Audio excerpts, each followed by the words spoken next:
إذا وقعت الواقعة ليس لوقعتها كاذبة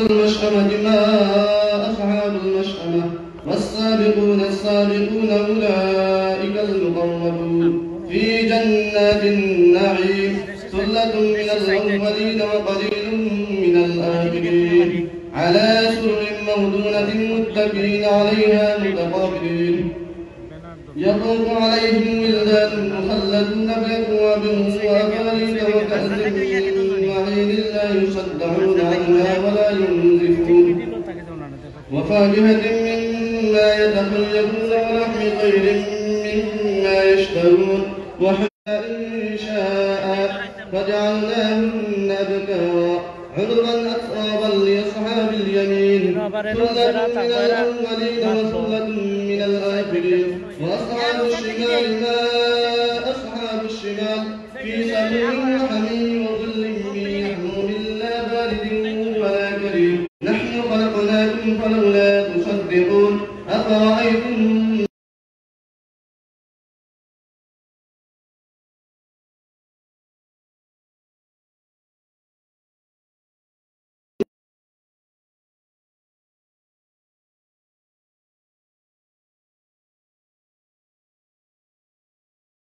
النشأة الأولى فلولا تذكرون أفرأيتم ما تحرثون أأنتم تزرعونه أم نحن الزارعون لو نشاء لجعلناه حطاما فظلتم تفكهون إنا لمغرمون بل نحن محرومون أفرأيتم الماء الذي تشربون أأنتم أنزلتموه من المزن أم نحن المنزلون لو نشاء نقسم بمواقع النجوم وإنه لقسم لو تعلمون عظيم إنه لقرآن كريم في كتاب مكنون لا يمسه إلا المطهرون تنزيل من رب العالمين أفبهذا الحديث كنتم صادقين فأما إن كان من المقربين فرح وريحان وجنة نعيم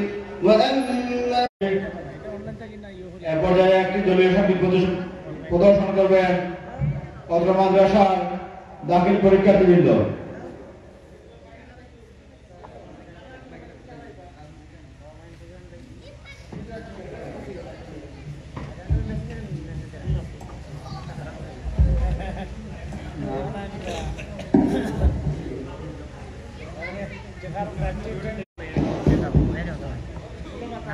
আসসালামু আলাইকুম ওয়া রাহমাতুল্লাহ।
হৃদয়ের গহীন মনে কত নানা ফুল ফুটে তুমি ছাড়া প্রেমের মালা মদিনা মদিনা ও মদিনা মদিনা ও মদিনা মদিনা ও মদিনা ও মদিনা মদিনা মদিনা মদিনা মদিনা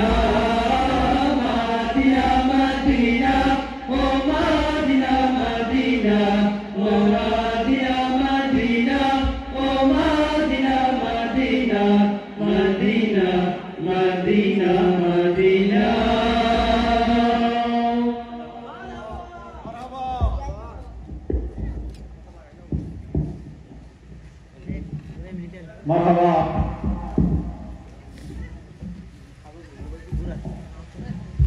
আমরা অত্যন্ত সুন্দর একটি মেসেজ শুনলাম। সম্মানিত উপস্থিতি, এ পর্যায়ে আপনাদের সামনে বয়ান নিয়ে আসবেন আজকে মাহফিলের সম্মানিত বিশেষ অতিথি হযরত মাওলানা মাহবুবুর রহমান চৌধুরী।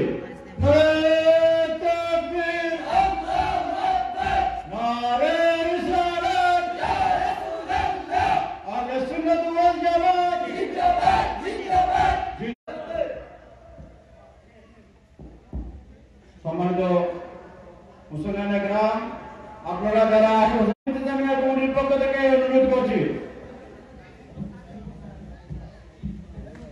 আসসালামু আলাইকুম ওয়া রাহমাতুল্লাহি হামদান ইয়ালিকু বিজালালিহি ওয়া কামালিহি সুবহানাহু ওয়া তাআলা লাহুল হামদু ফিল উলা ওয়াল আখিরাহ ওয়া হুwa আলা কুল্লি শাইইন qadir।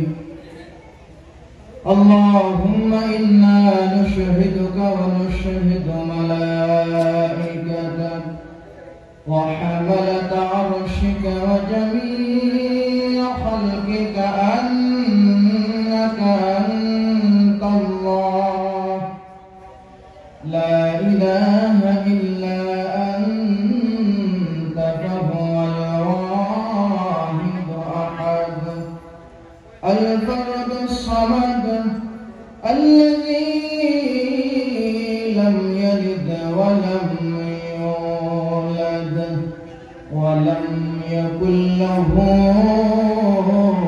كفوا أحد وأشهد أن سيدنا وسندنا وحبيب ربنا ومولانا محمد الذي أرسله بالحق بشيرا ونذيرا وداعيا إلى الله بإذنه وسراجا منيرا أما بعد فقد قال الله تعالى في كلامه المجيد وفي فرقانه الحميد أعوذ بالله من الشيطان الرجيم بسم الله الرحمن الرحيم وقضى ربك ألا تعبدوا إلا إياه وبالوالدين إحسانا إما يبلغن عندك الكبر أحدهما أو كلاهما فلا تقل لهما أف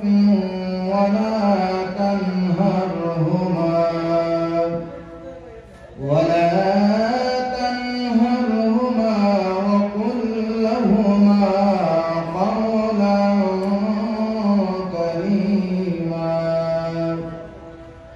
الله العظيم.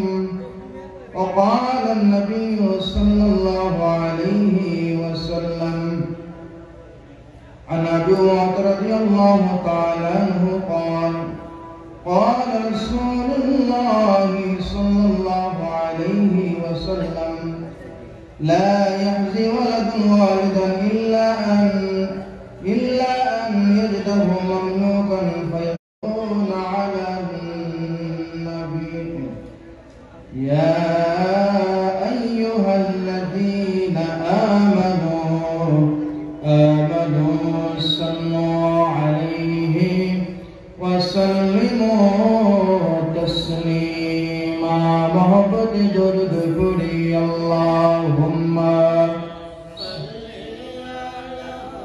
سيدنا مولانا محمد وعلى آله مولانا رنگلا جہاں میں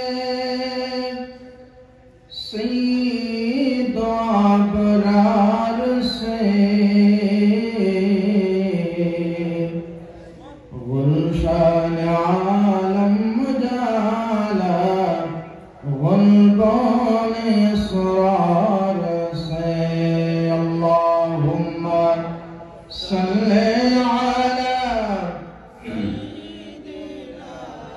مولانا محمد وعلى آله مولانا हाथ पाए खड़ा लगया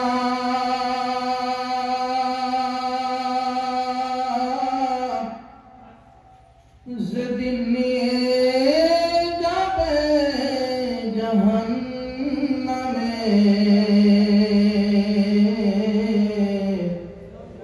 সেদিন আপনি করিবেন শাফাত সেদিন নবী করিয়েন শাফাত এই দরদের ওসিলায় আল্লাহুম্মা সাল্লি আলা সাইয়্যিদিনা মাওলানা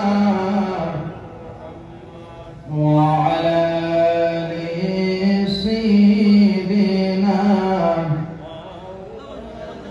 بالفاني شد النبي هادي بالفاني نيه حوض كوثر اللهم صل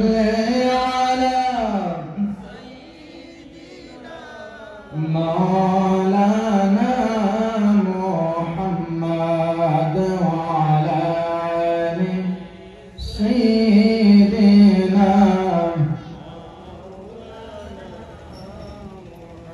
एक जिक्र बोले अल्लाह अल्लाह अल्लाह अल्लाह अल्लाह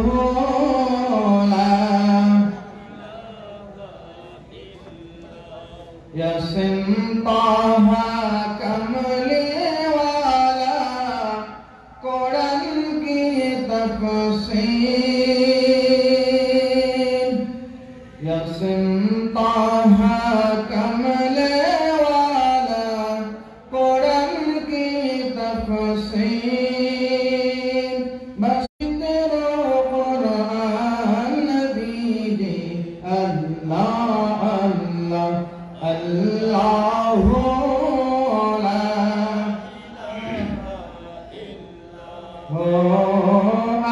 ला अल्लाह अल्लाह अल्लाह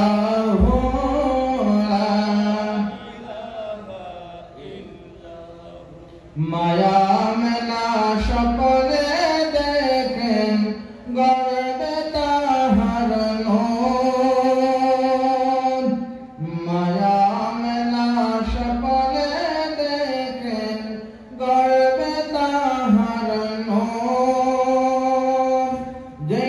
বদরের ওলামারা খিলেন আল্লাহু লা ইলাহা মদের তুফান আসবে যখন নবী মক্কা ছেড়ে দয়াল নবী মদিনাতে যান মক্কা ছেড়ে দয়াল নবী মদিনাতে যান মায়ের দেশের মায়ায় নবী মায়ের দেশের মায়ায় নবী ফিরে ফিরে তান নবী রে আল্লাহ আল্লাহ আল্লাহু লা ইলাহা ও আল্লাহ আল্লাহ আল্লাহু লা ইলাহা লা ইলাহা ইল্লাল্লাহ মুহাম্মাদুর রাসূলুল্লাহ হযরত মাওলানা মাহফুজুল ইসলাম রবি সাহেব সহ মঞ্চ উপবিষ্ট মুরব্বিয়ান সামনে বসা আছেন অত্র এলাকার মুরব্বিয়ান নওজোয়ান রাস্তাঘাটে হাট বাজারে অবস্থানরত স্কুল কলেজ ইউনিভার্সিটি মাদ্রাসা শিক্ষার্থী বন্ধুরা মাইকের আওয়াজ যত দূর পর্যন্ত যাচ্ছে পর্দার অন্তরাল থেকে যে সমস্ত মা বোনেরা মাহফিলের আলোচনা শুনছেন সবাইকে জানাচ্ছি মোবারকবাদ সে সাথে মহান আল্লাহ তাআলার দরবারে অসংখ্য অগণিত শুকরিয়া আদায় করছি যে মহান রব্বে কারীম পবিত্র মাস শাবান মাসে এই অতি গুরুত্বপূর্ণ সময়ে সমস্ত দুনিয়ামুখী কাজ থেকে পছন্দ করে আল্লাহ জান্নাতের বাগান এই মাহফিলের মধ্যে আমাদেরকে আসার বসার তৌফিক দিয়েছেন সেজন্য মহান রবের দরবারে হৃদয় উজাড় করে তার পছন্দের কালিমাতুশ শুকর আমরা সকলে আদায় করি আলহামদুলিল্লাহ আলহামদুলিল্লাহ আওয়াজ ভেঙে আপনারা এই মাহফিলে খুশি না বেজান যদি খুশি হয়ে থাকেন আওয়াজটাও জোরে হতে হবে বলি আলহামদুলিল্লাহ লোক করি দরুদ ও সালাম জানাই আকায়ে নামদার তাজদারে মদিনা সাইয়্যিদুল মুরসালিন খাতামুন নবীন শামসুদ দোহা বদরুদ দুজা রাসূল আরবি ওয়াল আজমি ইমামুল মুরসালিন সাইয়্যিদুল মুরসালিন নবিয়ুস সালামিন শামসুদ দোহা বদরুদ দুজা নবী মুহাম্মদ রাসূলুল্লাহ সাল্লাল্লাহু আলাইহি ওয়াসাল্লামের প্রতি সম্মানিত উপস্থিতি আজকের এই মাহফিল আয়োজন করেছেন অত্র প্রতিষ্ঠানের সাবেক শিক্ষার্থীবৃন্দ এবং সার্বিক সহযোগিতা করেছেন অত্র মাদ্রাসা কর্তৃপক্ষ এবং এলাকার নওজোয়ান মুরব্বিয়ান সবাই। দীর্ঘদিন এই মাহফিল হয় না বিভিন্ন কারণে, প্রায় 7 বছর ইনশাআল্লাহ। আজকের মাহফিলে আমাকে একটা বিষয় নির্ধারণ করে দেওয়া হয়েছে। মা বাবা আমরা এই দোয়া কামনা করি আল্লাহ তাআলা যেন আমাদেরকে আমলের নিয়তে শোনার তৌফিক দেন। আমরা সকলে বলি ওয়া তাওফিকি ইল্লা বিল্লাহ আলাইহি তাওয়াক্কালতু ওয়া ইলাইহি উনীব। সম্মানিত হাজিরিন, আমি ভূমিকা ছাড়াই মূল আলোচনা করব। আল্লাহ তাআলা এই জগৎ সৃষ্টি করেছেন, সবকিছু আল্লাহ তাআলা সৃষ্টি করেছেন। আল্লাহ সৃষ্টিকর্তা, আল্লাহ পাক রব্বুল আলামিন আমাদের রিজিকের মালিক, আমাদের হায়াতের মালিক, আমাদের সব কিছুর মালিক আল্লাহ তাআলা। আল্লাহ সুবহানাহু ওয়া তাআলা আমরা মানুষ জাতিদেরকে এমন প্রতিনিধির মাধ্যমে জমিনে প্রেরণ করেছেন, 2 জন দামি প্রতিনিধি, তাদের নাম হচ্ছে মা এবং বাবা। আল্লাহ চাইলে আমাদেরকে আসমান থেকে জমিনে পাঠাতে পারতেন, আল্লাহ চাইলে নিজে আমাদেরকে বানাতে পারতেন, আল্লাহ চাইলে ঈসা আলাইহিস সালামের মতো আমাদেরকে সৃষ্টি করতে পারতেন। কিন্তু তা না করে একজন মা একজন বাবার মাধ্যমে তাদেরকে প্রতিনিধি বানাইয়া মায়ের রেহেমে 10 মাস 10 দিন বাবার এক ফোঁটা দামি পানির মাধ্যমে, নাপাক পানির মাধ্যমে আল্লাহ পাক রব্বুল আলামিন এই জমিনে আমাদেরকে বানাইছেন। নিশ্চয় এই প্রতিনিধিদের দাম আছে না নাই? আছে, তাদের মূল্য আছে। এজন্য হাজিরিন, মা এবং বাবার বিষয়টা অত্যন্ত স্পর্শকাতর বিষয়। জগতের মানুষ একটা সময় ভুলে যায় তার মাকে, তার বাবাকে। এই জমিনে আমরা যত মানুষের মাইকের আওয়াজ শুনতেছি, এমন কোন মানুষ নাই, এমন কোন সৃষ্টি সন্তান নাই যে বলতে পারবে আমি আমার নিজে নিজে দুনিয়া আগমন করেছি। কেউ বলতে পারবে না। প্রত্যেকটা মানুষ তার মা এবং তার বাবার মধ্যে জমিনে প্রেরণ করেছে। এজন্য আল্লাহ পাক রব্বুল আলামিন সূরাতুল বনী ইসরাঈল 23 এবং 24 নম্বর আয়াতের মধ্যে মা এবং বাবার মর্যাদা বলেছেন, ওয়া ক্বাদা রাব্বুকা আল্লা তা'বুদু ইল্লা ইয়্যাহু ওয়া বিল ওয়ালিদাইনি ইহসানা। আল্লাহ পাক রব্বুল আলামিন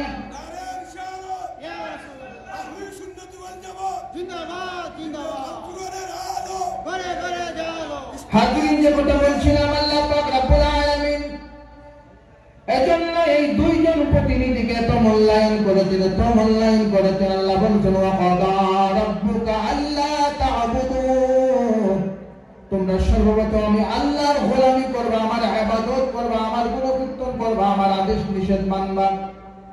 ইল্লা ইয়্যাহু ওয়া বিল ওয়ালিদাইনি ইহসানা, আর আমার গোলামি করার পর, আমার ইবাদত করার পর তোমাদের যে কাজটা করতে হবে, বিল ওয়ালিদাইনি ইহসানা, তোমরা যে দুইজন প্রতিনিধির মাধ্যমে আমার এই দরাগম দেখেছো, আমার পৃথিবী দেখেছো, আমি তোমাদেরকে জমিনে পাঠাইলাম, এই দুইজন প্রতিনিধি তোমাদের মা, তোমাদের বাবা, এই দুইজন মানুষের সাথে ইহসানা, তোমরা উত্তম আচরণ করো, তাদের সাথে সুন্দর আচরণ করো, তাদের সাথে ভালো ব্যবহার করো, তাদেরকে সম্মান করো, ইজ্জত করো।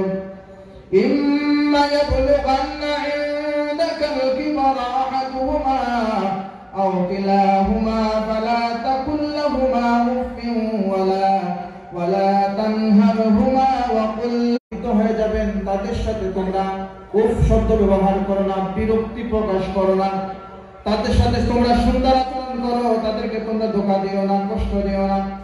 আল্লাহ পাক রব্বুল আলামিন এই আয়াত কারিমার মাধ্যমে আল্লাহ কেন বলেন নাই যে বাবা যুবক অবস্থায় বাবার সাথে সুন্দর আচরণ করো? আল্লাহ এই আয়াতে কারিমার মধ্যে বললেন তারা যখন তারা যখন বৃদ্ধ বয়সে উপনীত হবেন, তাদের বয়স যখন বৃদ্ধ হয়ে যায়, তোমরা যদি তাদেরকে পাও হায়াতে, তাদের সাথে তোমরা উত্তম আচরণ করো, ভালো আচরণ করো।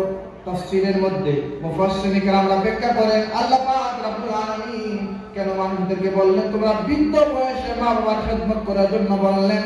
আল্লাহ পাক রব্বুল আলামিন আমরা যখন একটা সময় কিছুই ছিলাম না, আল্লাহ পাক রব্বুল আলামিন আমাদেরকে সামান্য এক ফোঁটা নাপাক পানি দিয়ে সৃষ্টি করেছেন। এই নাপাক পানিকে আল্লাহ পাক রব্বুল আলামিন তার গোশতে পরিণত করেছেন। এই গোশতকে আল্লাহ পাক রব্বুল আলামিন একটা সময় হাড় দিয়েছেন। এরপর আল্লাহ পাক রব্বুল আলামিন আমাদের একটা অবয়ব দিয়েছেন, আমাদেরকে একটা দেহ বানাইলেন। আল্লাহ পাক রব্বুল আলামিন এই দেহটাকে আমাদের মায়ের পেটের মধ্যে 9 মাস অথবা 10 মাস 10 দিন এই জায়গার মধ্যে আল্লাহর পক্ষ থেকে খাওয়াইলেন। খাওয়ানোর পর আমরা তখন দুনিয়ার জমিনে আগমন করলাম। এই সময়টাতে আমাদের কোনো বাসা নাই, আমরা বলতে পারি না আমার খাবারের প্রয়োজন, আমরা বলতে পারি না আমাদের ঘুমের প্রয়োজন। একটাই ভাষা ছিল আমাদের কান্নার ভাষা। এই ভাষা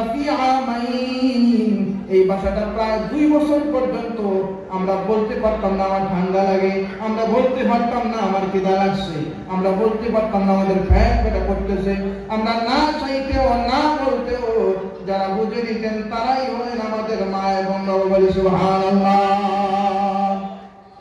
এই 2 বছর পর্যন্ত কোন সন্তান বলতে পারে না যে আমার এটার প্রয়োজন। মা বাবা বুঝেই নেন যে আমার সন্তানের এটা প্রয়োজন। একবার খেতে না চাইলে বারবার চেষ্টা করে সন্তানকে খাবারটা খাওয়ান। এই শীতের মৌসুম মা সন্তানকে সুস্থ রাখতে গিয়া দেখা যাচ্ছে সন্তান প্রস্রাব করে ফেলবে। এখন তো আধুনিক যুগ, ডায়পার বের হয়েছে, মা বাবার চিন্তা করতে হয় না। আমরা যখন ছোট ছিলাম এই সময়টাতে ডায়পারের যুগ ছিল না। মা বাবা মাত্র 10 থেকে, যারা উচ্চবিলাসী তাদের হয়তো 10 থেকে 15টা কাঁথা ছিল, যারা গরিব পরিবারের তাদের তো এরকম ছিল না, 2 থেকে 3টা কাঁথা ছিল। প্রস্তাব করে যখন আমরা বিদায় ফেলছি একটা সময়ে মা নিজে বিদা জায়গায় শুইয়া আমাদেরকে শুকনা জায়গায় রাখছেন। নিজে মা বিদায় জায়গায় শুইয়া সন্তানদেরকে শুকনা জায়গায় রাখছেন, আরামে রাখছেন। বাবার সামর্থ্য নাই, এই শীতের মৌসুমে শীতের একটা জ্যাকেট ব্ল্যাঙ্কেট কিনবেন, কিন্তু সন্তানের জন্য নিজে না পড়েও একটা জ্যাকেটের ব্যবস্থা করছেন। কোন সময়টাতে করছেন? যেই সময়টাতে আমরা ঠান্ডা বুঝি না, গরম বুঝি না, আমরা আলো বুঝি না, অন্ধকার তেমন একটা বুঝি না। এই সময়টাতে আমরা কোন সময়টাকে আমাদের শৈশব সময়, এই সময়টাতে আমাদের নিজস্ব কোনো বোঝার ক্ষমতা নাই। আল্লাহ পাক রব্বুল আলামিন মা এবং বাবাদেরকে একটা সময় যখন যখন কোনো একজন বৃদ্ধ বয়সে পৌঁছান, তখন আমাদের মা বাবা আমাদের মতো শৈশবে আমরা যেভাবে কিছু বুঝি না, দেখা যায় যখন মা বাবার বয়স হয় একটা সময় তিনারা আমাদের বাচ্চাদের মতো আচরণ করে। যাদের মা বাবা মোটামুটি 70 বছর বা 80 বছরের উপনীত হয়েছেন, আপনারা এটা দেখেছেন, এই বয়সটাতে তারা বাচ্চাদের মতো আচরণ করে। এই বয়সটাতে তারা বাচ্চাদের মতো আচরণ করে। আর আল্লাহ পাক রব্বুল আলামিন এর জন্য বলছেন যে কিবারা আহাদুহুমা, যখন যারা বৃদ্ধ বয়সে পৌঁছান তখন তোমরা তাদের সাথে উত্তম আচরণ করো। যেভাবে তোমরা ছোট অবস্থায় কিছু বুঝতা না, আলো অন্ধকার বুঝতা না, গরম ঠান্ডা বুঝতা না, তোমার মা বাবা তোমাদেরকে তার নিজ দায়িত্বে তোমাদেরকে এই সময়টাতে পর্যবেক্ষণ করেছেন, ঠিক তেমনি ভাবে তারা যখন বৃদ্ধ বয়সে উপনীত হবেন তারাও ঠান্ডা বুঝেন না, গরম বুঝেন না, বাচ্চাদের মতো তাদের আচরণ হয়ে যায়। এই সময়টাতে তোমরা দর্জির পরিচয় দাও। এই সময়টাতে তোমরা তোমাদের মা বাবার সাথে যেভাবে সন্তান অবস্থায় তারা আচরণ করতে তোমাদের সাথে একবারে ঠিক তেমনি ভাবে তোমরাও তোমার মা বাবার সাথে এই আচরণটা করবে। সুবহানাল্লাহ। কেন বললেন আল্লাহ তাআলা? আমরা মোটামুটি 2-3 বছর পর্যন্ত, 4 বছর পর্যন্ত একটা সন্তান তার মা বাবা ছাড়া কোনোভাবেই চলতে পারে।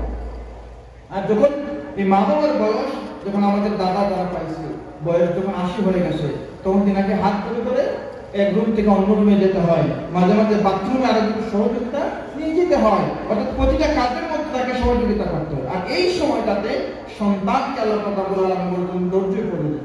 এই সময়টাতে তোমার মা বাবার সাথে তোমার শৈশব অবস্থায় তারা যেভাবে আচরণ করেছে অনুরূপ আচরণ করতে হবে। এটা কার কথা? আল্লাহর কথা। কার কথা? আল্লাহর কথা। আর এই শিক্ষা দেয়া হয় হযরত আবু বকর সিদ্দিক রাদিয়াল্লাহু তাআলা আনহু সুন্নিয়া দাখিল মাদ্রাসা বলে। আলহামদুলিল্লাহ।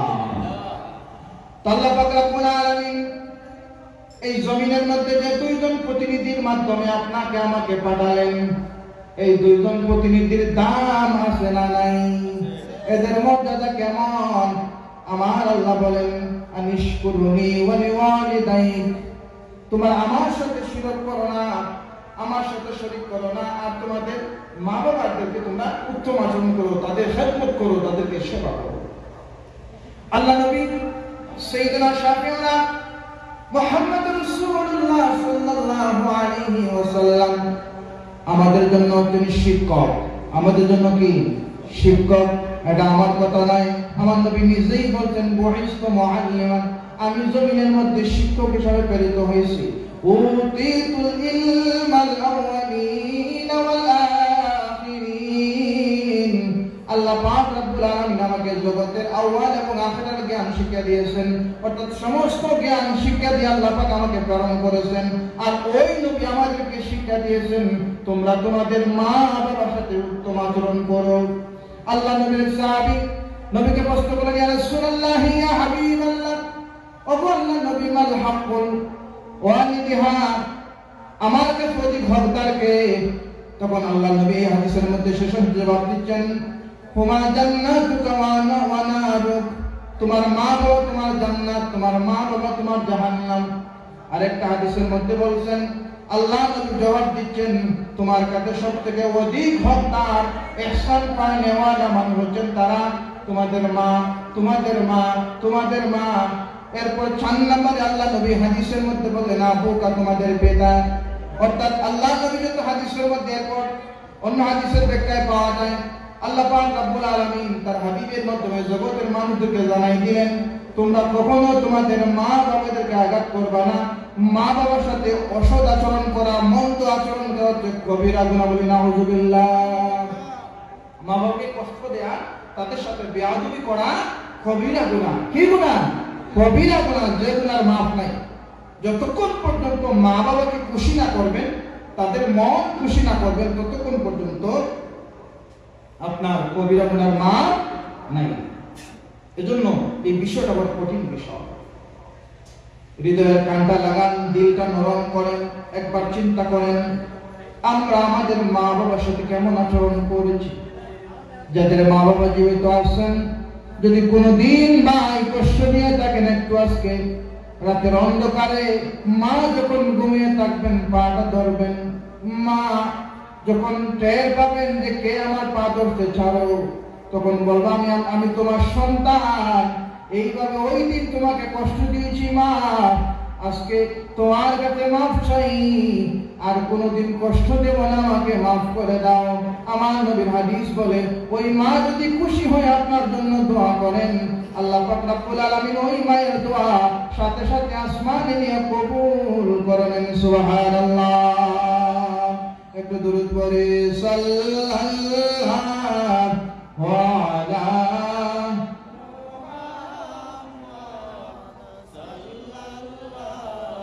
وعليه صلى الله على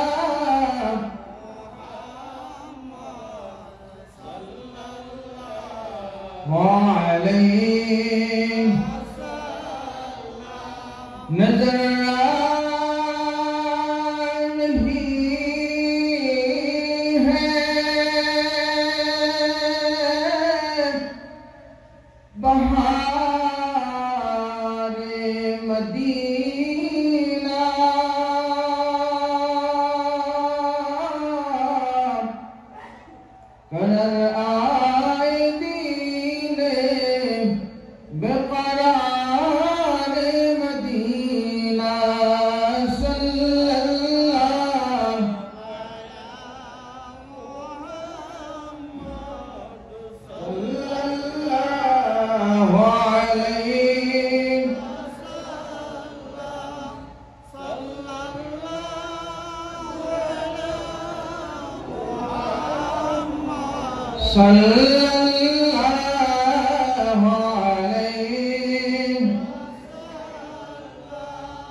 যেগুলো বলছি না, এজন্য মা এবং বাবার সাথে ভালো ব্যবহার করতে হবে। এটা আল্লাহ ওয়াদা। এটা কার ওয়াদা? আল্লাহ ওয়াদা। হাজিরিন, মায়ের খেদমত কেমন দামি। নবী করিম সাল্লাল্লাহু আলাইহি ওয়াসাল্লামকে দেখলে সাহাবী হওয়া যায়। আল্লাহ নবীকে যারা দেখছেন ঈমানের সাথে, তারা কি সাহাবী। ঈমানের সাথে যারা নবীকে দেখছেন তারা সাহাবী। আল্লাহ নবী একজন শায়েখ ছিলেন, আপনাদের নাম শুনেছেন হযরত ওয়াইস। তিনি কারণ শহরে, ইয়ামেনের কারণী শহরের জন্য তার নাম এসেছে ওয়াইস কারণী। আমরা ওয়াইস কুরুনি বলে আমাদের আঞ্চলিক ভাষা জেলার কথা। নবী করিম সাল্লাল্লাহু আলাইহি সাল্লামকে জীবিত অবস্থায় তিনি পেয়েছিলেন। ওয়াইস কারণী মুসলিম শরীফের হাদিস, আল্লাহ নবীর কাছে একটা চিঠি লিখলেন, বিসমিল্লাহ পাঠালেন, ইয়া রাসূলুল্লাহ, ইয়া হাবিবাল্লাহ, আমি ইয়ামেন শহরের কারণে, আমার নাম হচ্ছে ওয়াইস। ওগো আল্লাহর নবী, আমি আপনার সাক্ষাৎ পেতে চাই, আপনার সাথে দেখা করতে চাই। নবীজি গো, তবে আমার একটা প্রবলেম, আমার একটা সমস্যা। কি সমস্যা? উল্লেখ করলেন, ইয়া রাসূলুল্লাহ, ওগো আল্লাহর নবীজি, আমার মা এখন জীবিত আছেন, বৃদ্ধ অবস্থায়।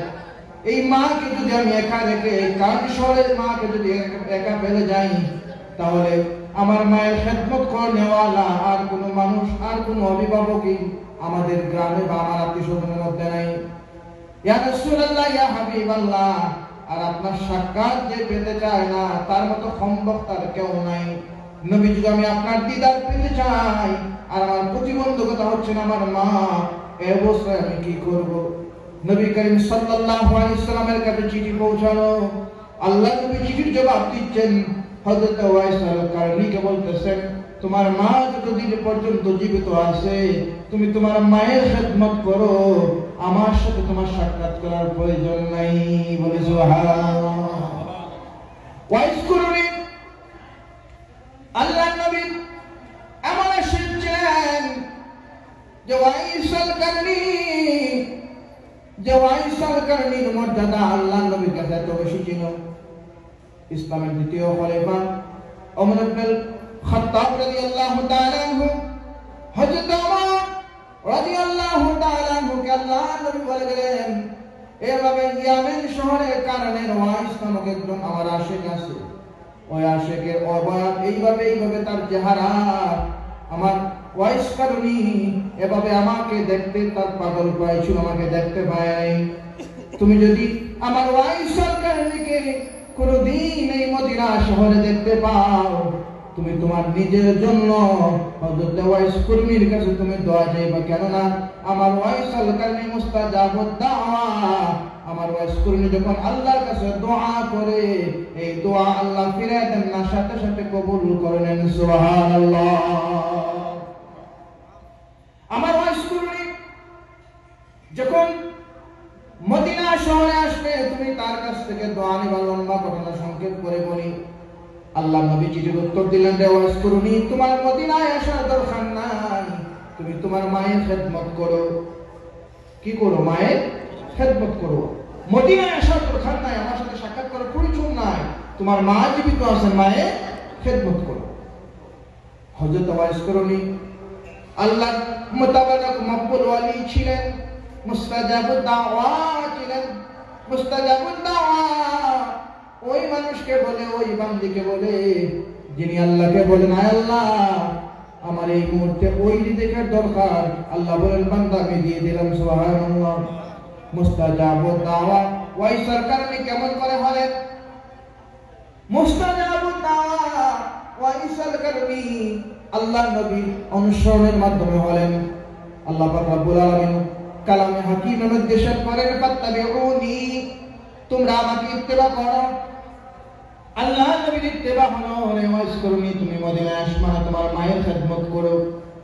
হযরত ওমর ইবনে খাত্তাব রাদিয়াল্লাহু তাআলা আনহু, আল্লাহ নবীর প্রিয় সাহাবী, মদিনার মধ্যে ঘোষণা দিলেন যে ইয়ামেনের কান শহরের যত মানুষ এই মদিনায় আসে, তোমরা আমাকে একটু খবর দিবা, সন্ধান দিবা, আমি ইয়ামেনের কান শহরের একজন মানুষের সাথে সাক্ষাৎ করতে চাই। মদিনার মধ্যে হযরত মদিনার মধ্যে ঘোষণা জারি করে দিলেন, মানুষ যখন কাফেলা আসতে থাকে। ইয়ামেন শহরে বিভিন্ন জায়গা থেকে অনেক মানুষ আসে, হযরত ওয়াইস কুরনির সন্ধান পাওয়া যায় না। হঠাৎ করে একদল মানুষ খলিফাতুল মুসলিমিন ওমর ইবনে খাত্তাব রাদিয়াল্লাহু তাআলাকে সংবাদ দিলেন, ও খলিফাতুল মুসলিমিন, কারণ শহরের একজন মানুষকে আমরা এই মদিনা তৈয়বার মধ্যে দেখেছি। ওমর ইবনে খাত্তাব রাদিয়াল্লাহু তাআলা আনহু ইয়ামেনের এই মানুষের সাথে সাক্ষাৎ করলেন, দেখলেন যে নবী করিম সাল্লাল্লাহু আলাইহি ওয়াসাল্লাম যেই মানুষটার পরিচয় বলে দিয়েছিলেন, আমার ওয়াইস, এইভাবে তার পরিচয়, এইভাবে তার চেহারা, এইভাবে তার অবয়ব। হযরত ওমর রাদিয়াল্লাহু তাআলা আনহু হযরত ওয়াইসের কারণীর চেহারা থেকে আল্লাহর নবীর যে বর্ণনা দিয়েছিলেন বর্ণনার সাথে হুবহু মিলে গেল। সুবহানাল্লাহ। মিলে যাওয়ার পর ওয়াইসের কারণী ওমর ইবনে খাত্তাব বললেন, ও আল্লাহর নবীর আশিক, তুমি একটু আমার জন্য আল্লাহর কাছে দোয়া করো। সুবহানাল্লাহ। একজন আল্লাহ নবীর সাহাবী কার কাছে দোয়া চাইতেছেন? ওয়াইসের কারণী। তিনি কিন্তু সাহাবী নন, তাবী। তিনি কি তাবী? তাবী হচ্ছেন কারা? যারা সাহাবীকে দেখছেন তাদেরকে তাবী বলা হয়। তাবী হযরত ওয়াইসের কারণী, আর সাহাবী তো আল্লাহ নবীর পরে তাদের মর্যাদা। তাবীদের উঁচু মর্যাদা হচ্ছেন সাহাবী। এই সাহাবী দোয়া করছেন তিনার নিচের স্তরের একজন মানুষের সাথে। নিচের স্তরের মানুষের কাছে দোয়া চাইছেন উপর স্তরের মানুষ। কেন? কোন কারণে?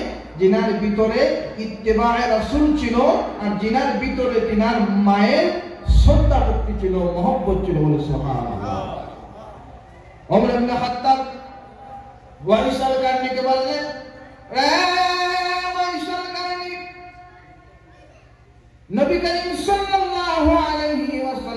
তোমার কাছ থেকে দোয়া নিতে বলেছেন, তুমি আমার জন্য একটু দোয়া দাও। আর এইভাবে আল্লাহর নবী একটা জুব্বা হযরত ওয়াইস কারণীর জন্য রেখে গেছিলেন। এই জুব্বাটা আল্লাহর নবীর পক্ষ থেকে হযরত ওয়াইস কারণীর গায়ের মধ্যে পরায়া দেওয়া হলো। সুবহানাল্লাহ। এই ওয়াইস কারণী মুস্তাজাব দাওয়া হয়েছেন মায়ের খেদমতের কারণে, নবীর মহব্বতের কারণে। এজন্য ভাইরা, আপনি যত জগতের ওয়ালিউল্লাহ হয়ে যান, সমাজের প্রতিষ্ঠিত ব্যবসায়ী হয়ে যান, কণ্ঠশিল্পী হয়ে যান, যুবক হয়ে যান, সুন্দরী যুবতী হয়ে যান, যদি আপনার মা এবং বাবা নেক নজর আপনার মধ্যে না থাকে, জেনে নেন আপনার দুনিয়া যতই চকচক করো, শেষ সময়টাতে আপনি অন্ধকারে নিমজ্জিত হবেন। আল্লাহ মুস্তাফার একজন ওয়ালি, তিনার মা বৃদ্ধ অবস্থায় তিনি হজের মধ্যে যাবেন। মা বৃদ্ধ রেখে হজের মধ্যে যাবেন। মা তিনাকে আদেশ করতেছেন, বাবা এবার হজে যাওয়ার প্রয়োজন নাই, তুমি হজ থেকে হয়তো আমাকে নাও পেতে পারো, আমি বার্ধক্য উপনীত হয়ে গেছি, তুমি আমাকে একা রেখে যাও না, তুমি আমাকে একা রেখে যাও না। এই ওলি বললেন, যেহেতু হজের মৌসুম, মা জীবিত থাকলে তাক, না থাকলে নাই, আমি হজে যাব, আল্লাহর আইন আমি ফরজ বিধান পালন করব। এই মা তখন একটা বদুয়া করেছিলেন, আল্লাহ যেন একজন বেশ্যা নারীর সাথে তোমাকে অপবাদ দিয়ে না দিয়ে দুনিয়ার জন্য থেকে বিদায় না করেন।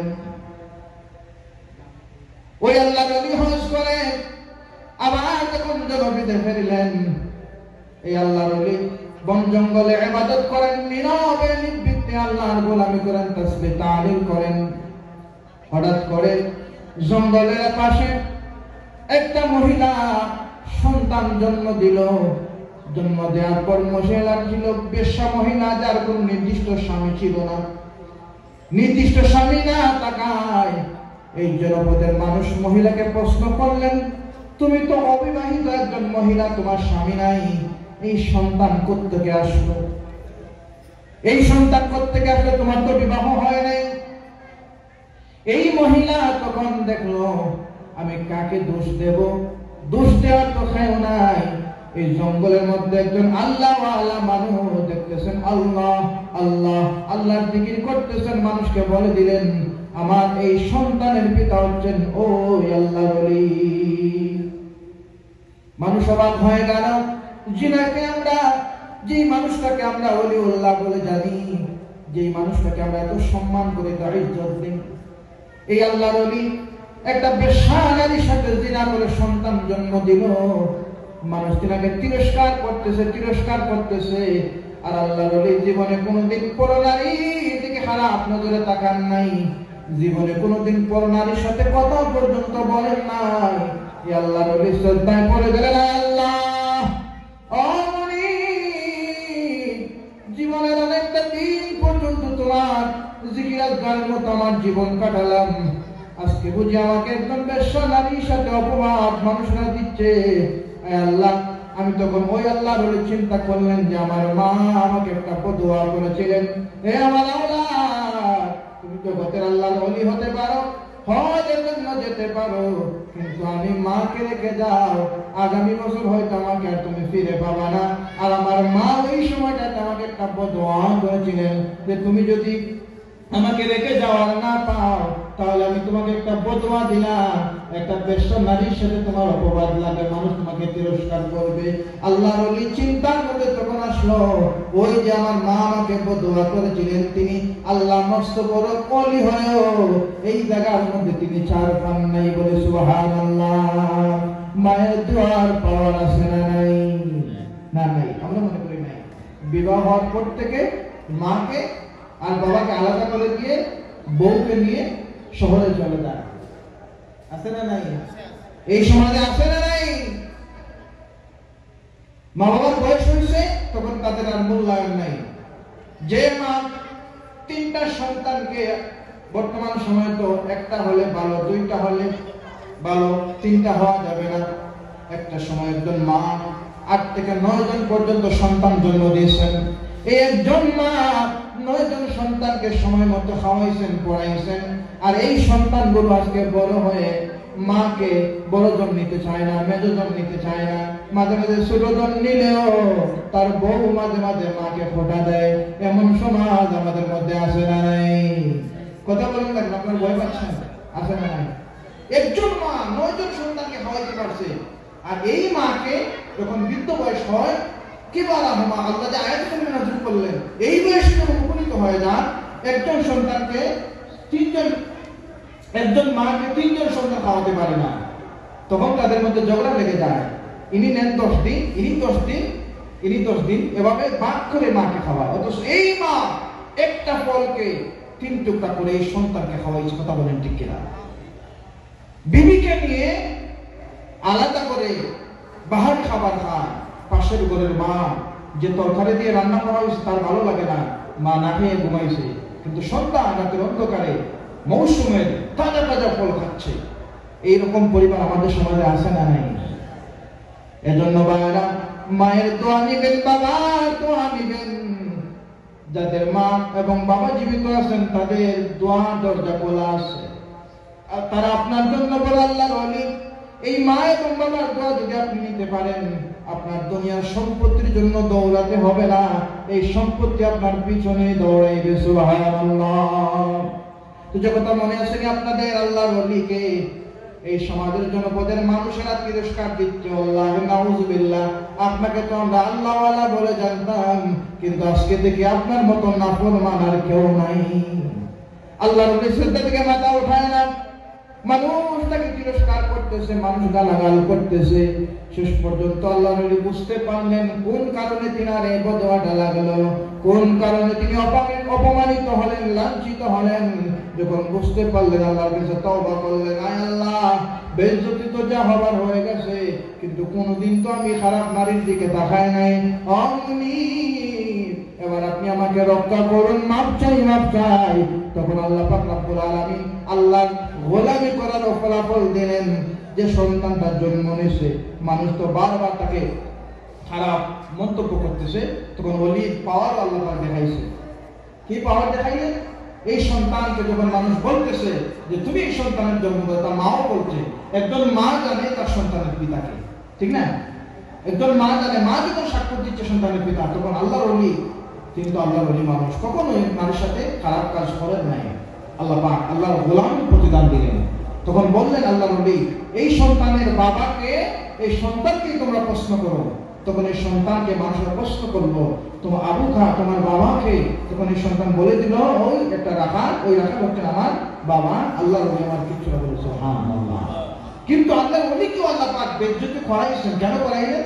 তিনার মায়ের কথা অমান্য হওয়ার কারণে। এখন আমরা বলেন তো, কয়জন মানুষ মায়ের কথা শুনি? বুকে হাত দিয়ে বলে খুব কম। আপনি বুঝবেন না, বয়স হইতে ঘরে থাকো, আমি দেখবো বিষয়টা। নিজের বাবাকে বলে সবকিছুতে এত লাফালাফি কইর না, সংসার কেমনে চালাই আমি বুঝি। এরকম পরিবার আছে না নাই? বাবা কথা বলতে পারে না। মসজিদে মাঝে মধ্যে কিছু মানুষের দৃশ্য দেখলে হৃদয়টা নরম হয়ে যায়। প্রতিটা মানুষ নামাজ পড়ে পড়ে বাড়িতে চলে যায়। মাঝে মাঝে 70 বছরের 80 বছরের কিছু বৃদ্ধ বাবাদের দেখা যায়। মুয়াজ্জিন মসজিদ দরজা লাগাবেন, লক করে দিবেন, বৃদ্ধ মানুষ বের হচ্ছেন না, তিনি দরজা লাগাতে পারতেছেন না। একদিন বললেন যে হুজুর, ওই মানুষটা প্রতিদিন দেরি করে, আমি বাসায় যাবো, ওনার জন্য যেতে পারি না। নামাজ পড়ে একদিন জিজ্ঞাসা করলাম, আপনি নামাজ পড়ে এত দীর্ঘ সময় কেন বসে থাকেন? তখন চোখের পানি ছেড়ে বললেন যে হুজুর, কি বলবো, লজ্জার কথা, যতক্ষণ পর্যন্ত বাড়ির বাহিরে থাকি, আমি নিরাপদে থাকি, আমি একটু শান্তিতে থাকি। আল্লাহর মসজিদে যতক্ষণ পর্যন্ত থাকি, নিজে একটু শান্তি অনুভব করি। বাড়িটা যেন আমার জন্য জাহান্নামের টুকরা হয়ে গেল। কেন প্রশ্ন করলাম? বললেন যে হুজুর, সন্তানটাকে বড় আদর কইল, মাত্র একটা সন্তান, জীবনে কোনোদিন তার গায়ের মধ্যে ফুলের টোকা দেয় নাই। এই সন্তানটাকে সাদ আল্লাহর মতো বড় করলাম। একটা মাত্র ছেলে সন্তান, যা ছিল আমার সব কিছুর মালিক আমি আমার সন্তানকে বানাই দিলাম। এই সন্তানটাকে বড় আরাম করে, বড় আয়েশ করে, খায়েশ করে সুন্দরী একটা মেয়ে তার জন্য তাকে বিবাহ দিলাম। বিয়ে দেওয়ার প্রথমে কিছুদিন ভালোই ছিল, একটা সময় আমার এই পুত্রবধূ আমাকে দেখতে পারে না। প্রথম আমার ছেলে তার বউয়ের কথা শুনতো না, তার বউকে দমকাতো। এমন একটা সময় হয়েছে আমার সন্তান, যে সন্তানের জন্য জীবনে কত নামাজ আমি কাজা করেছি, যে সন্তানের জন্য মাঝে মাঝে আমি যখন কাজে যাইতাম মিথ্যা কথা বলতাম যে আমার ঘরে খাবার নাই, আজকে আমাকে 200 টাকা রোজ দিলে হবে না, আমাকে 300 টাকা দিতে হবে। কত পাপড়বাজি করে, দোকানবাজি করে এই সন্তানকে আমি বড় করেছি যাতে আমার সন্তান ভালো থাকে। এই সন্তান আমাকে বলে তুমি মরো না কেন, তোমার জন্য আজরাইল কে নাই। হুজুর বলেন এই কথা কেমন করে আমি ওই কর্ণ করে শুনি। অথচ এই সন্তান যখন দুনিয়ার জমিনে আসবে, যখন জমিনে আসলো আমি দৌড়াইয়া এই মসজিদে এসে সিজদা দিয়ে আল্লাহর কাছে শুকরগুজার করেছি। মনি আমার শুধু মেয়ে সন্তান ছিল, আমার কোনো ছেলে সন্তান নাই। আয় আল্লাহ, কেমন করে আপনার শুকরিয়া আদায় করি, আমাকে ছেলে সন্তান দিয়েছেন। অমনি এই সন্তানটা আমার জন্য কল্যাণ করবেন। এই সন্তানকে পেয়ে আমি এত খুশি হয়েছিলাম, মসজিদের ইমাম সাহেবকে দিয়ে তার নামটাও লাগাইছিল। আজকে এই সন্তান বাড়িতে গেলে আমাকে দূর দূর করে তার আয়া দেয়। আমি যখন খাবার খেতে বসি, খাবারে আমার একটু বয়স হইতে জিহ্বার মধ্যে আগের মতো স্বাদ নাই, খাবারটা একটু যখন জাল লাগে, আমি যখন বলি বৌমাকে মা আমার জন্য একটু কম জাল দিয়ে রান্না করিও, তখন আমার বউয়ের আগে আমার ছেলেটা আমাকে দমক দেয়, যেভাবে রান্না হয়েছে পুষাইলে খাও, না পুষাইলে খাওয়ার প্রয়োজন নাই, ঘর থেকে বাইর হয়ে যাও। হুজুর এই বাড়িটা আমি নিজ ইচ্ছায় সত্যায় আমার গায়ের শক্তিটাকে তার নামে লিখে দিয়েছি। যদি আজকে আমার নামে বাড়িটা থাকতো, যে বাবার বাড়িতে বাড়িওয়ালা সন্তান হয়, ওই সন্তানটা একদিন তার বাবার পরিচয় দিতে চায় না।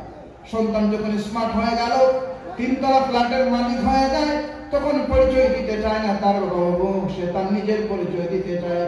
অথচ আপনার বাবার পরিচয় আপনার জন্য এত দামি, কিয়ামতের ময়দানে আপনি আপনার পরিচয় উঠবেন না, আপনি আপনার বাবার পরিচয় উঠবেন, আপনি হচ্ছেন অমুকের সন্তান অমুক।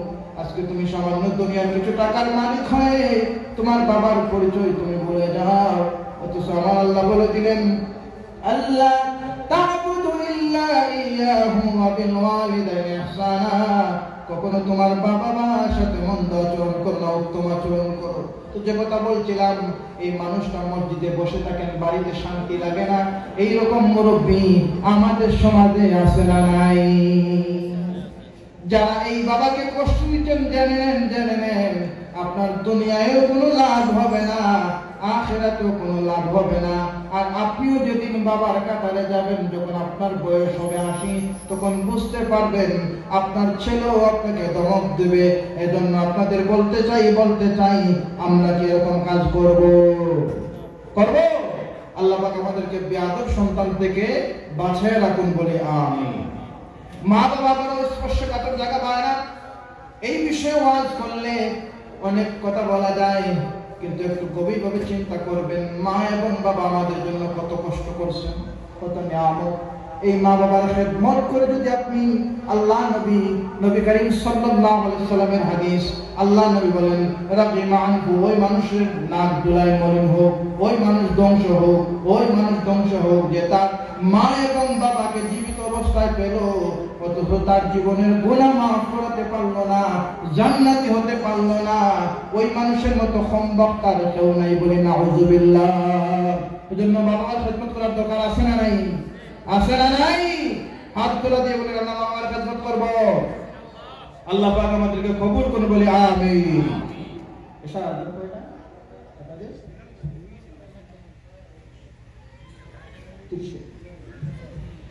সম্মানিত হাজিরিন, এই মা বাবার দাম এত বেশি।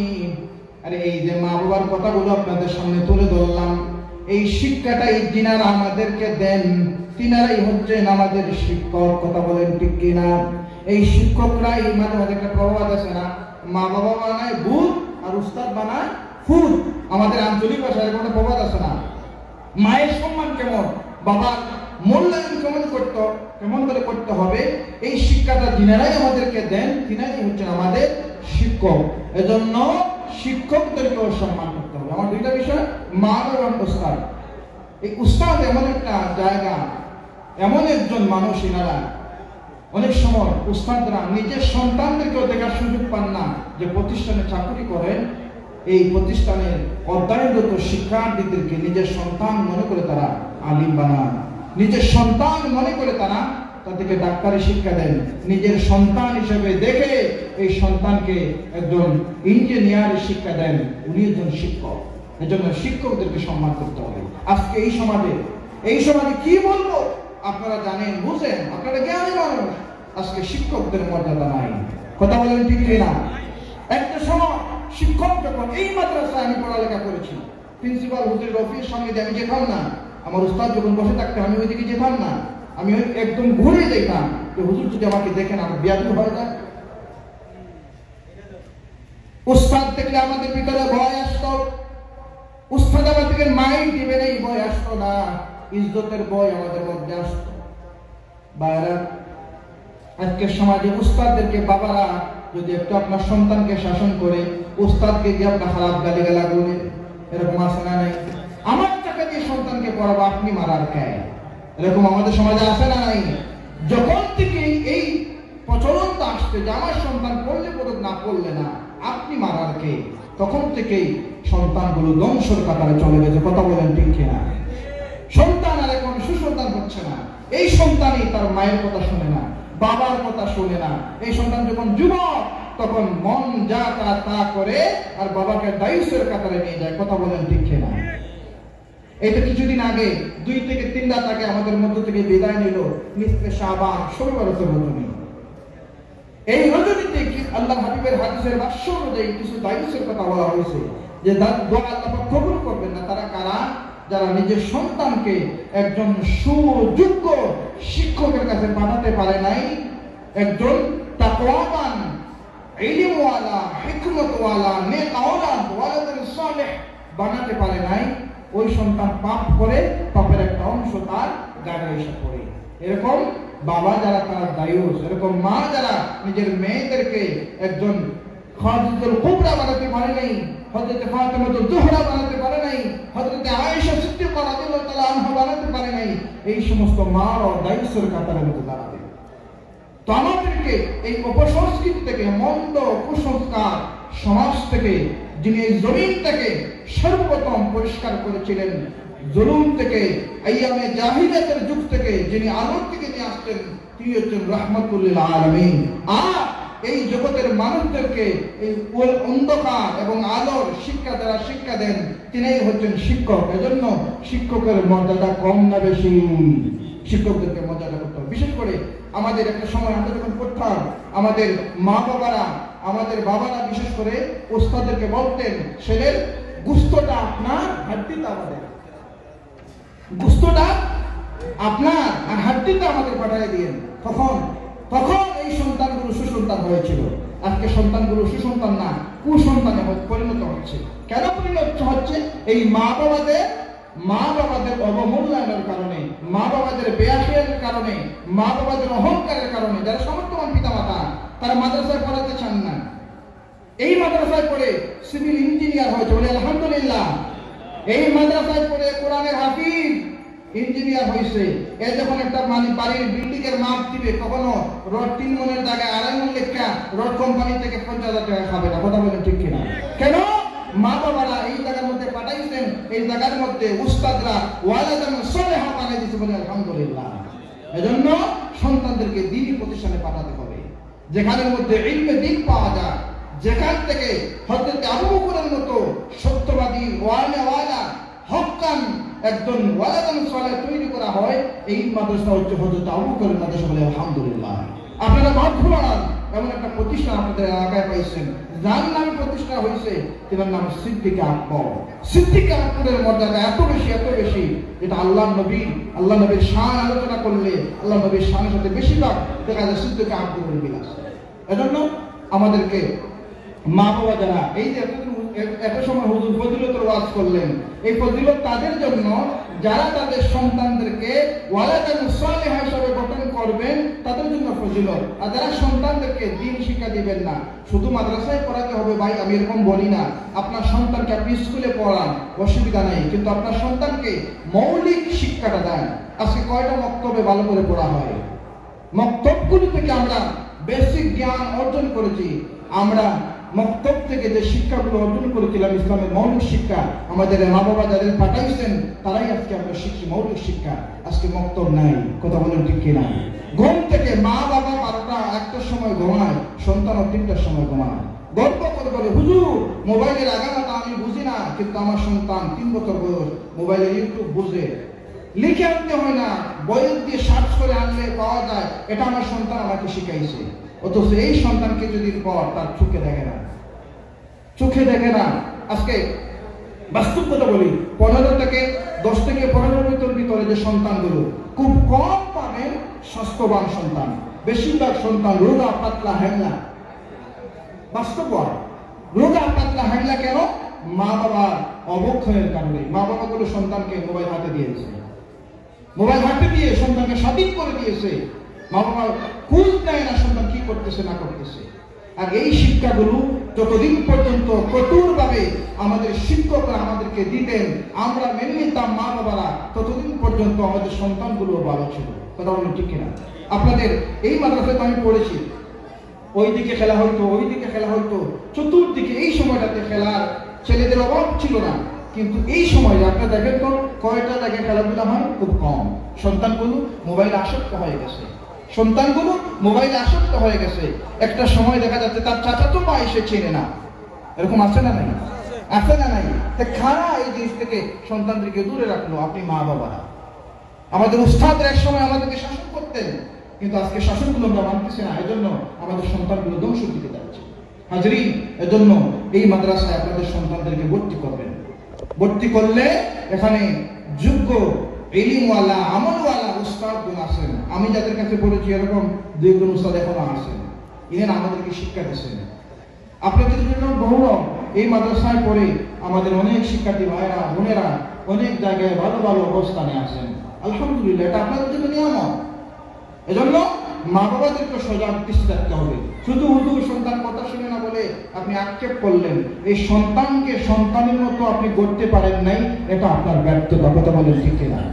এজন্য সন্তানকে সঠিক জ্ঞান শিক্ষা দিতে পারে যে প্রতিষ্ঠানগুলো, যে শিক্ষক, তাদেরকে সম্মান করতে হবে, তাদের কাছে নিয়ে সন্তানকে যেতে হবে। হাজরিন, সময় সংক্ষিপ্ত হয়ে গেছে, আমার আলোচনা এখন শেষ করবো। আল্লাহ পাক রব্বুল আলামিন আমাদেরকে সঠিক যোগ্য মা বাবা হওয়ার তৌফিক দান করে বলি আমিন। আমরা যারা সন্তান আছি, আমরা যেন আমাদের মা বাবার সঠিক ইজ্জত খেদমত করতে পারি বলি আমিন। এবং আমাদেরকে মা বাবার মূল্যায়ন কতটুকু, সমাজ কিভাবে পরিচালনা করতে হবে, কিভাবে মানুষ হতে হবে, যিনারা আমাদেরকে শিখাইছেন আমাদের উস্তাদ, আল্লাহ পাক আমাদের জীবিত উস্তাদের হায়াতে বারাকা দান করে বলি আমিন।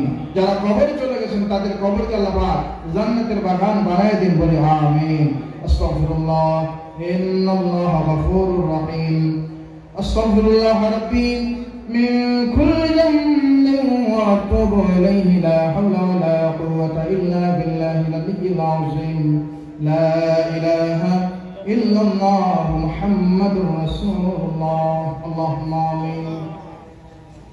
আলহামদুলিল্লাহি রাব্বিল আলামিন ওয়াল আকিবাতু লিল মুত্তাকিন ওয়াসসালাতু ওয়াসসালামু আলা রাসূলিহিল কারীম ওয়া আলা আলিহি ওয়া আসহাবিহি আজমাইন। রব্বানা যালামনা আনফুসানা ওয়া ইল্লাম তাগফির লানা ওয়া তারহামনা লানাকুনান্না মিনাল খাসিরিন।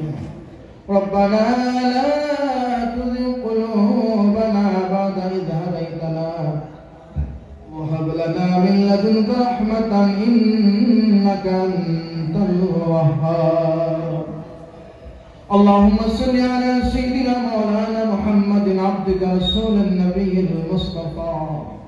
اللهم يا حي يا قيوم برحمتك نستغيث.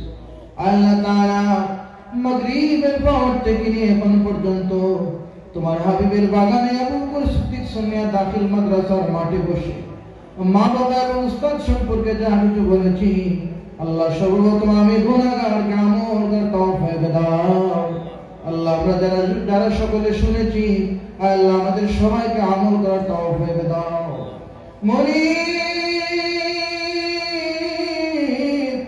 হৃদয়ের গভীর থেকে আপনার কাছে করজোরে মুনাজাত করি আল্লাহ, যে বাবার বাড়িতে আমি বাড়িওয়ালা হলাম, যে বাবার পরিচয় আমার দামি একটা পরিচয় হলো, আজকে যাদের এই বাবা অন্ধকার কবরে আল্লাহ তাদের কবরগুলো জান্নাতের বাগান বানিয়ে দেয়। আল্লাহ বাবার স্মৃতি যখন মনে পড়ে এই বাবা আমাদের জন্য কত কষ্ট করেছে, আল্লাহ নিজে না খেয়ে না পড়ে আমাদের বাবারা আমাদের জন্য কত কষ্ট করেছে, মাথার গান পায়ে পড়েছে টপ টপ করে, কিন্তু বাবা সন্তানদের একটু কষ্ট হতে দেয় নাই। আল্লাহ বাবা যাদের অন্ধকার কবরে মনি তাদের কবরগুলো জান্নাতের বাগান বানিয়ে দাও। আল্লাহ মায়ের কথা মনে পড়লে আর সহ্য করা যায় না। আল্লাহ যে মায়ের উদরে 10 মাস 10 দিন আমরা ছিলাম, আজকে যাদের ওই মা অন্ধকার কবরে দুনিয়ার সমস্ত স্বাদ আল্লাহ নিতে পারি, কিন্তু মায়ের কবরের স্বাদ আমরা নিতে পারি না। আল্লাহ যাদের মা অন্ধকার কবরে তাদের কবরগুলো জান্নাতের বাগান বানিয়ে দেন। রব্বির হামহুমা কামা রাব্বায়ানি সগীরা। মাল দৌলত আওলাদ দিয়া আল্লাহ রাখিলা সব বলায়া, কোন দিন জানি দিবে ফাঁকি আমাদের সারে। আল্লাহ দুনিয়ার সম্পদ আর সন্তানকে তোমার গোলামি থেকে নিজেদেরকে বহুত দূরে নিয়ে গেছি। আল্লাহ বাকি জিন্দেগিটুকু তোমার গোলামি করার তৌফিক আমাদের দাও। জেনে না জেনে, বুঝে না বুঝে রাতে অন্ধকারে বন্ধুর পাল্লায় কোন শয়তানের দোকায় পড়ে সগীরা কবিরা যত গুনাহ করেছি মনে ভিক্ষা চাই আমাদের মাফ করে দাও। আল্লাহ তাআলা আমাদের এই প্রতিষ্ঠানকে আপনি কবুল ও মঞ্জুর করে নেন। এই প্রতিষ্ঠানে প্রবাসী স্টুডেন্ট ভাইরা, গ্রামের অনেক প্রবাসীরা, দেশে অনেক ভাইরা বন্ধুরা আল্লাহ এই প্রতিষ্ঠানে আজকের এই মাহফিল আয়োজন করেছেন, প্রত্যেককে দুনিয়া আখিরাতের কল্যাণ দান করে দিও। আল্লাহ অনেকের দোয়া দরখাস্ত রয়েছে মুনি, আপনি প্রত্যেকের দোয়াগুলো কবুল ও মঞ্জুর করে নেন। বিশেষ করে আবু বকর সিদ্দিক সানিয়া দাখিল মাদ্রাসা আপনি কবুল ও মঞ্জুর করে নেন। আল্লাহ কিয়ামতের ময়দানে মুনি এই প্রতিষ্ঠানটা আমাদের জন্য নাজাতুল সালাম বানিয়ে দিও। আল্লাহ যারা এই প্রতিষ্ঠানে টাকা পয়সা দিয়ে বুদ্ধি শ্রম দিয়ে বিভিন্ন ভাবে সাহায্য সহযোগিতা করতেছেন মুনি, তাদেরকে দুনিয়া এবং আখিরাতের বাদশা বানিয়ে দিও। আখিরি গুজারিশ মুনি, মৌতের অন্তিম মুহূর্তে পাপিষ্ঠ শয়তান যখন আমাদের ঈমান হারা করার জন্য আসবে, আল্লাহ আমরা যখন চক্ষুটা বড় বড় করে ডান দিকে আর বাম দিকে তাকাবো, আল্লাহ এই কঠিন মুহূর্তে রাহমাতুল লিল আলামিনের চেহারা দেখিয়ে দেখিয়ে আমাদের জবানের মধ্যে মধুর কালেমা পড়ে দিও, লা ইলাহা ইল্লাল্লাহ